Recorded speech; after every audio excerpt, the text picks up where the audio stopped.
Alyssa Thomas, in what is a annoying but unsurprising situation, has completely exposed Stephanie White and has completely exposed a lot of the things that, you know, people that are the Stephanie White detractors have said about her, and I will always stand by this. Stephanie White probably didn't expect to get slapped with a verbal grenade by Alyssa Thomas, but here we are. And this wasn't your average post-game side-eye. No, this was a straight-up "you're running the same crusty playbook you used when I played for you" kind of threat. And she made sure the whole WNBA heard it. Let's just say the game plan didn't need scouting. It needed carbon dating.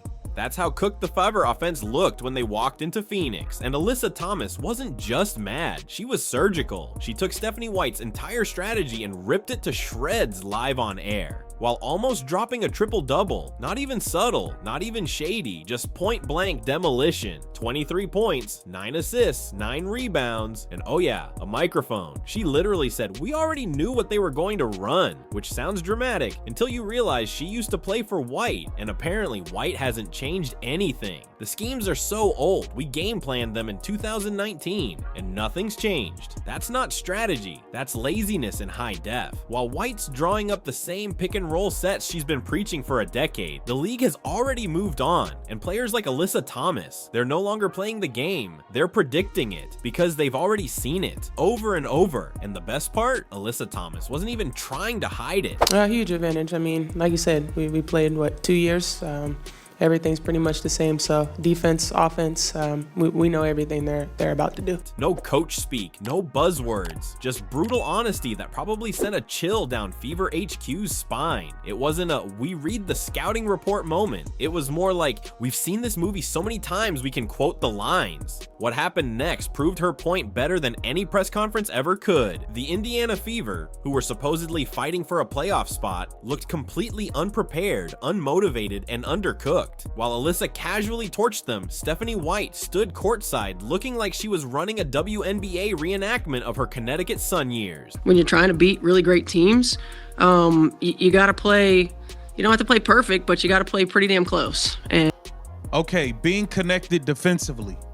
Yes, the players have to be on one accord defensively, but isn't it your job as a coach to make sure the players are on a string? No adjustments, no surprises, just the same dusty pages being turned, while the other team skipped ahead to the ending. And Alyssa Thomas, she didn't even blink. If this was supposed to be a must-win game, the Fever must have missed the memo, because when they rolled into Phoenix, it looked less like a playoff push and more like a tragic rerun, and not a good one. We're talking full-on, "why is this still airing" energy. And just when you thought it couldn't get more embarrassing, it did. The Indiana Fever folded faster than a beach chair in a hurricane. Caitlin Clark was out, Sophie Cunningham was out, and instead of rising to the challenge, the rest of the roster collapsed like they were allergic to competition. It's all the same. We know everything they're about to do. We know everything, like, they're about to do. That is scary. That is absolutely scary. Stephanie White, still clinging to that vintage offense like it's a family heirloom. At some point, you have to stop blaming absences and start blaming the system. Because here's the thing, Alyssa Thomas didn't just beat them, she exposed them. She played 2 years under White, and in her own words, everything's pretty much the same. That's not strategy, that's stagnation. Imagine being in the WNBA and getting your offense called out like a school recital. And this wasn't a one-time roasting, it was a full-blown TED Talk on how not to coach a professional team. The Fever weren't just bad, they were painfully predictable. Every pick, every pass, every possession, Alyssa and company were already waiting. That's not just film study, that's knowing exactly which flavor of vanilla you're about to taste before the cone even hits your hand. Stephanie White should be embarrassed bringing that old Connecticut Sun offense to the Fever. We were all right all along that shit, get that shit out, calling that shit out.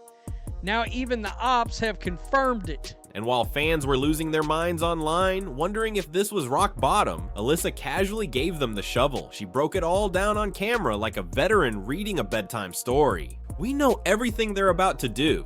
Read that again. That's not an insult, that's a diagnosis. And Stephanie White, she's the disease. But wait, it gets worse. Alyssa didn't just talk the talk, she walked all over Indiana's playoff dreams while smiling like she'd done it 100 times before. Because she had. Because it's the same game plan. That's what made it hurt more. Not just the loss, but the total absence of surprise. Even the Phoenix Mercury looked bored. That's how obvious Indiana's plays were. And when you're getting torched by players who can run your scheme better than you can coach it, that's not a rebuild. That's a disaster dressed in team merch. She has not trusted Caitlin Clark at all this season. And you can see that with the way she's coached in fourth quarters of games. You can see that in the way that she's the Fever have been playing late in games and what way they're going to. She doesn't trust Caitlin Clark. It was bound to happen. 2 players, 2 mindsets, and 0 patience. Caitlin Clark and DeWanna Bonner finally had their moment. And no, it wasn't a respectful handshake at half court. It was jawing. It was fire. It was the kind of sideline drama that makes you forget you were watching a blowout. But the real chaos came from the mouths, not the scoreboard. Bonner, towering over Clark, clearly thought she could shake the rookie by getting in her face. Then you see Caitlin Clark to the right behind the coach coming out and jawing at DeWanna Bonner. DeWanna Bonner says, yeah, it was a foul. And Clark is saying, no foul, no foul. Big mistake. Caitlin Clark didn't just stand her ground, but she fired right back, right in front of the bench, in front of the coaches, in front of the whole arena. No fear, no filter, just pure try me energy. And let's be clear, Clark wasn't trying to play nice. She told Bonner exactly where to walk, how to do it, and probably offered directions. Bonner tried to play bully, but Clark, she went full GPS, loud, direct, and impossible to ignore. How dare you walk up on the GOAT like that? How dare you try to talk crazy to the GOAT? Don't nobody know you, DeWanna Bonner. All we know you for is being a thief. That's what we know you for. What came next should have been a rallying moment, but it wasn't. The Fever still flopped. Because while Clark brought the attitude, the system she was stuck in had all the energy of a YouTube tutorial on dial-up internet. You can bring all the fire in the world, but if your coach hands you wet matches, nothing's lighting up. This was the spark the team needed. A raw, emotional clash that showed Clark still had fight in her. But it went absolutely nowhere, because Stephanie White's system doesn't reward emotion, it smothers it. And Bonner, she didn't even look rattled. She's been through this. She's seen White's offense. Heck, she probably helped write it. That's the worst part. The intimidation wasn't even necessary, because the game plan already guaranteed Indiana would fold. In a better world, this would have been a turning point. Instead, it was a wasted highlight. Caitlin Clark stood up and fought back. She proved she's got the guts, the mouth, and the leadership. But under this system, it means nothing. Because when your team's been exposed before tip-off, even the best players end up shouting into the void. At this point, it's not even about the wins or losses anymore. It's about the patterns. And Stephanie White keeps hitting copy and paste over and over again. It's not just lazy coaching. It's coaching on autopilot with the GPS stuck in 2018. And here's where it goes from bad to straight up suspicious. Alyssa Thomas and DeWanna Bonner aren't just opponents. They're former players under Stephanie White, and the way White watches them play, you'd think she was still rooting for them. Every time Bonner scores, she lights up like it's a retirement tribute. Every time Thomas torches her team, there's no anger, just that weird forced grin coaches give when they're caught in the middle of a breakup. That's not professionalism, that's nostalgia poisoning a franchise. Let's be honest, it looks like Stephanie White is coaching against her current team by accident. The loyalty lines are blurred, the playbook hasn't changed, and the people benefiting from it aren't even wearing the same jersey anymore. This isn't a coaching tree. This is a family reunion with scoreboards. White still uses the same sets, the same rotations, and the same priorities she had in Connecticut. You know what's changed? The rest of the league. Everyone else evolved. Everyone else adapted. Meanwhile, White is still calling the same plays she ran back when players were still using Vine. The worst part? Alyssa Thomas laid it all out. She didn't need metaphors or spin. She said what fans have been screaming since May. We already know what they're about to do, and she meant it. Offense, defense, transition, pick and roll, all of it, like an instruction manual someone accidentally left on the bus. But it's not just her system that's stuck, it's her entire mindset. Stephanie White can't separate her personal relationships from her professional role, and that's how you end up with a franchise that looks confused, disconnected, and outcoached. The Fever aren't just playing bad basketball, they're playing basketball that's already been solved. And when the players on the other team can predict every cut and screen before it happens, that's not just bad preparation, that's sabotage in slow motion. You don't need a coaching degree to see what's wrong. Just look at the Indiana Fever bench. It's not strategy, it's not injury, it's not even bad luck. It's frustration, leaking out of every timeout huddle like steam from a broken pipe. And the cracks didn't start, they exploded. Aaliyah Boston, last year's Rookie of the Year, looks like she doesn't know what planet she's on. She's missing layups, she's out of position, and now fans are comparing her to Angel Reese. And let's be real, that's not even fair to Angel. At least Angel's hitting her shots. So what happened? The system happened. Everyone knows where Boston's going. Everyone knows how White's going to use her. And that means every possession is a trap. The minute she moves, defenders are already there because they've seen this movie before. Then there's Kelsey Mitchell. She dropped 29 points, solid numbers on paper, but in real time, you couldn't even tell. Her scoring didn't shift momentum. It didn't rally the team. It was empty calories, good for the stat sheet, useless for the scoreboard.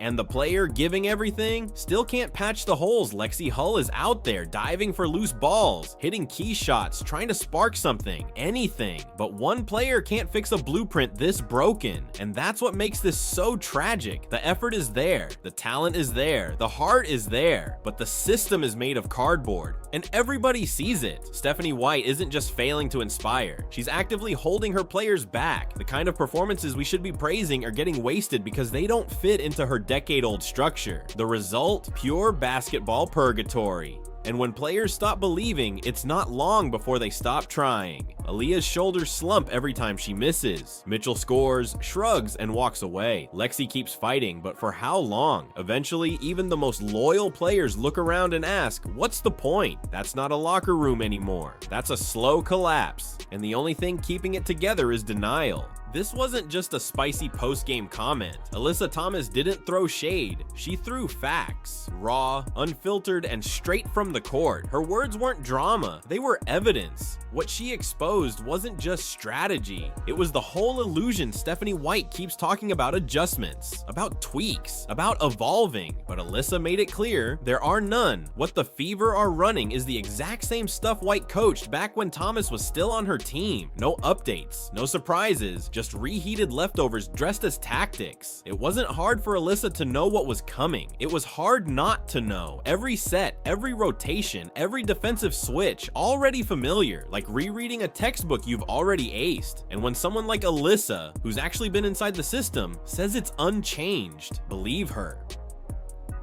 That kind of quote doesn't just embarrass a coach. It detonates their credibility. Alyssa didn't need to drop a triple-double to prove her point, but she almost did anyway. She said it's easy, and then she made it look easy. The Mercury were anticipating everything before it even happened, doubling Aaliyah Boston at the perfect moment, forcing Kelsey Mitchell into bad looks, leaving Odyssey Sims wide open because they knew exactly who not to worry about. This wasn't basketball, this was an execution, with the playbook already printed in the other team's locker room. And while Stephanie White stood there with her arms crossed, Alyssa Thomas became a walking subpoena. Her comments validated every concern fans have had for months. It's not that the Fever are struggling, it's that they're predictable, painfully so. And the fact that no one on the coaching staff sees it? That's the real red flag. You've got veteran players calling out the system publicly. You've got opponents laughing mid-game because they know what's coming. And you've got a team barely holding on to a playoff spot while the coach still pretends this is all part of the plan. But Alyssa Thomas just pulled the curtain all the way back. And what she revealed wasn't a master plan. It was a stubborn coach refusing to evolve, no matter how loud the warning signs get. You know what's louder than Alyssa Thomas's mic drop moment? The sound of absolutely nothing coming from the media. No follow-up questions, no pressure on Stephanie White, just silence. It's like the entire league decided to pretend nothing happened. A former star player just said she knows every play her old coach is about to run, and somehow not one reporter asked White to respond. That's not journalism, that's witness protection. You don't need a scandal when the truth is already sitting on the stat sheet. The media silence is exactly why Alyssa's words hit so hard. She didn't just speak for herself, she said everything fans have been yelling since May, and she said it with proof. This wasn't some cryptic tweet or vague interview interview hint. It was a press conference confession from someone who knows the system better than the coach running it. And yet, the only people holding Stephanie White accountable are her own failures. There's a reason Caitlin Clark's injury status is treated like a national secret. It's not just about recovery, it's about trust. Why risk your body for a scheme the entire league already knows by heart? Why rush back when you're just going to be used as a decoy in a broken setup?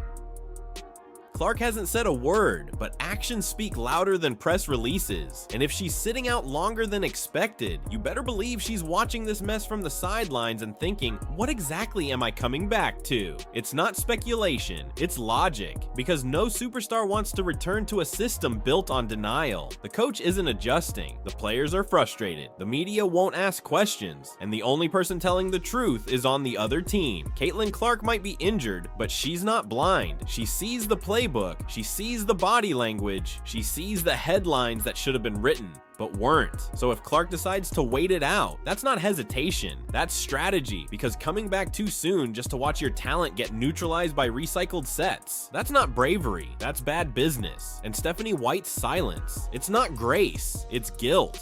Let's not sugarcoat it. The Indiana Fever are dangling off the edge of the playoff cliff by a single fingernail. The standings might say they're still alive, but the product on the court says otherwise. And what's chasing them isn't just another loss. It's full-on collapse. They've won 4 out of their last 10. That's not playoff momentum, that's survival mode with a flat tire. The Los Angeles Sparks are breathing down their necks. The Seattle Storm are cruising. Even the Chicago Sky, who've been an entire sitcom this season, are laughing at this point. And who's to blame? Not the players, not the injuries. The real culprit is standing on the sideline, arms folded, watching everything burn down like it's not her job to fix it. Stephanie White promised playoff growth. She promised adjustments. What did she deliver? The same predictable sets, the same defensive breakdowns, the same rotations that make absolutely zero sense when you remember who's actually on this roster. The only thing that's changed is the level of embarrassment. Every team in the league now looks forward to playing the Fever. Why? Because they're the easiest team to scout. Alyssa Thomas said it best. We know everything they're about to do. That's not just locker room talk. That's a league-wide strategy update. Coaches don't even need game tape anymore. They just reuse last month's notes. Same play calls, same results, every single time. It's not a game plan, it's a rerun. And here's where it gets downright humiliating. If the Fever choke this playoff race, they'll have no one to blame but themselves. The roster is good enough. The effort is there. The coach still treating every game like a practice drill from 2017. This isn't just a bad stretch, it's the slow unraveling of a team that was promised more. When a veteran like Alyssa Thomas puts your whole system on blast, it's not just about ego, it's about exposure. Now everyone's paying attention, and they're all circling the Fever on the schedule, hoping to be next in line for a free win. And if this team doesn't figure it out fast, that playoff spot is going to turn into a punchline. Here's the nightmare scenario. Caitlin Clark, the player this franchise was literally rebuilt around, watches her rookie season get flushed down the drain, and then gets told, don't worry, we're running it back. If that sounds insane, that's because it is. You don't waste a generational talent on a system that's been publicly humiliated by her coach's former players. You don't hand her the same broken offense and expect her to magically fix it with logo threes and clutch passes. That's not development, that's sabotage. Let's be blunt, Clark is not coming back to save Stephanie White. If anything, she's probably buying time. Because if White doesn't change, Clark's only role will be masking the dysfunction for another season, and superstars don't stick around for that. This is the part where front offices either wake up or watch everything burn. Because Caitlin Clark doesn't just bring attention, she brings pressure. Every game she plays is a spotlight. Every highlight is national. Every mistake gets magnified. And if she returns to a system that can't protect her, empower her, or evolve around her, the blame won't hit her. It'll land squarely on the person drawing up the plays. And yes, Clark might stay silent in public, but behind the scenes, there's no way she's impressed with what she's seeing. Her teammates are frustrated. The offense is stale. The defense is guesswork. The coach is frozen in nostalgia. She didn't come to the WNBA to be the centerpiece of a failing experiment. And the longer this drags on, the worse the fallout becomes. This isn't just a rough patch, it's a warning sign with flashing lights and sirens. The Fever need to course correct now, or risk losing the very player their entire brand is banking on. And it won't take long before fans start asking the real question. If Clark doesn't come back, why would anyone? Because you can't sell hope with a playbook everyone's already memorized. At this point, Stephanie White isn't just on the hot seat. She's sitting in the middle of a 5-alarm fire with a blindfold on. Her former players are dragging her playbook in public. Her team is unraveling on national TV. And her star rookie, still out, still watching. And the most dangerous part? No one seems to be stopping it.